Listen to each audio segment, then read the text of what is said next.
Bikin stick pakai bumbu mie bon cabe yuk. Ini rasanya bakal kayak gimana ya? Nah, di sini aku udah siapin stick dan juga bumbu mie bon cabe satu piece aja. Terus bumbunya bakal aku marinasiin gitu ke dagingnya sambil dioles-oles dan ditunggu sampai agak menyerap gitu.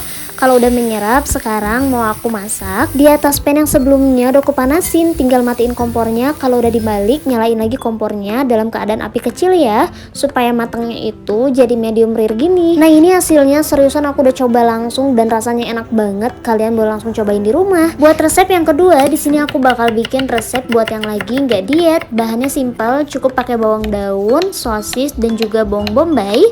Di sini semuanya aku iris-iris, termasuk mie-nya juga aku potong-potong ya guys. Nah, sekarang kalau misalnya udah, mie-nya bakal aku rebus di atas panci kayak gini.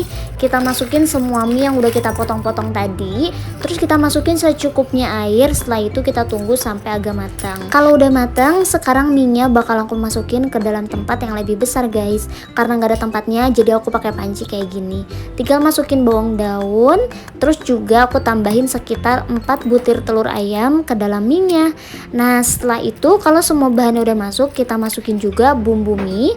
Di sini bumbu mie-nya aku pakai sekitar 3 saset ya guys. Jadi semuanya bakal aku masukin bumbu mie goreng dari mie bon cabe. Setelah itu semua bahannya kita aduk-aduk sampai merata. Nah, kalau misal udah merata, aku juga di sini udah siapin pan yang sebelumnya udah aku panasin sedikit. Tinggal kita taruh bawang bombay yang udah dipotong-potong di atas pannya kayak gini. Nah, kalau misalnya udah, kita taruh juga mie yang udah kita marinasi tadi di atas pan kayak gini. Terus bakal kita ratain sampai mie-nya bener-bener merata ke seluruh pan. Nah, kalau udah, aku bakal susun sosis yang udah dipotong-potong tadi, disusun sepenuh mungkin. Setelah itu kita tutup guys, tutup sampai semuanya matang merata. Kalau udah, kita balik. Ini cara aku buat ngebalikinnya guys, langsung dibalik aja. Kalau udah jadi, sekarang tinggal aku taruh di atas piring. Dan ini cara aku buat naruh pizza mie di atas piringnya.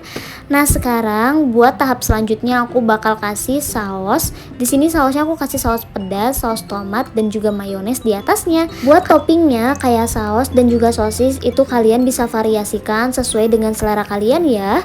Kalau kalian ada yang pakai jamur atau apapun itu di atasnya, itu boleh banget dan cocok banget. Dan sekarang aku bakal potong pizza mie-nya, dan ini tuh matangnya beneran merata banget.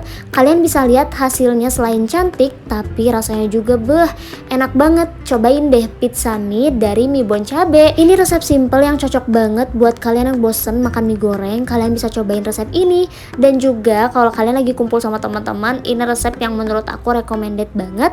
Selain banyak, udah gitu rasanya enak banget. Selamat mencoba ya.